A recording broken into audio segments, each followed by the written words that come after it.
ये लोग मराठी का सख्ती करते हैं, बोलते हर एक को मराठी आना चाहिए। कहीं इनको मालूम नहीं हमारे उत्तर भारतीय भाइयों को इनके बेटों से ज्यादा अच्छी मराठी आती है। जितना अच्छी तरीके से उनका आदित्य और अमित बोल नहीं पाता ना, उतनी अच्छा हमारी ये बहनें बोल पाएंगी। मगर मराठी की शक्ति, मराठी के लिए जोर जबरदस्ती सिर्फ हमारे गरीब हिंदुओं के ऊपर क्यों होनी चाहिए? फिर मराठी की शक्ति पे तो सब पे होनी चाहिए, सभी मराठी बोलने चाहिए। यहाँ बैठे हुए ये इमारत में हरे रंग के कितने लोग मराठी बोलते हैं, आप मेरे को बताइए। क्यों नहीं मराठी उधर बोल सकते?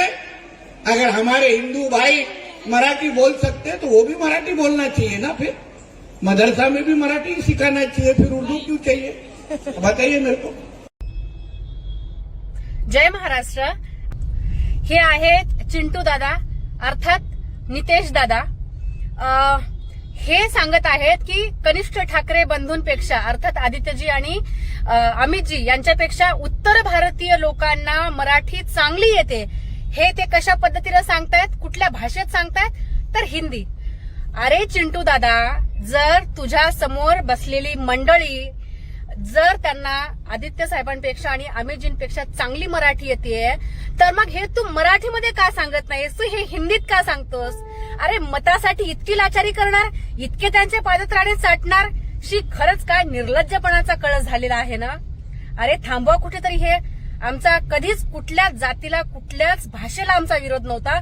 आमचा विरोध आहे तो त्या उर्मटपणाला की आम्हाला मराठी येत नाही, आम्हाला मराठी शिकायची नाही किंवा आम्ही बोलणारच नाही, त्या उर्मटपणाला आमचा विरोध आहे। जर त्यांचा जन्म इथे झालेला आहे, ते वाढले तिथे, शिकले तिथे, तर आमची एक महाराष्ट्रीयन म्हणून, एक मराठी म्हणून आमची एक माफक इच्छा असते की त्यांनी मराठी बोलावं, येत नसेल तर शिकतो म्हणावं, पण आम्ही बोलणारच नाही, आम्हाला येतच नाही, आम्ही शिकणारच नाही। जो उर्मटपणा आहे ना, त्या उर्मटपणाला आमचा विरोध आहे।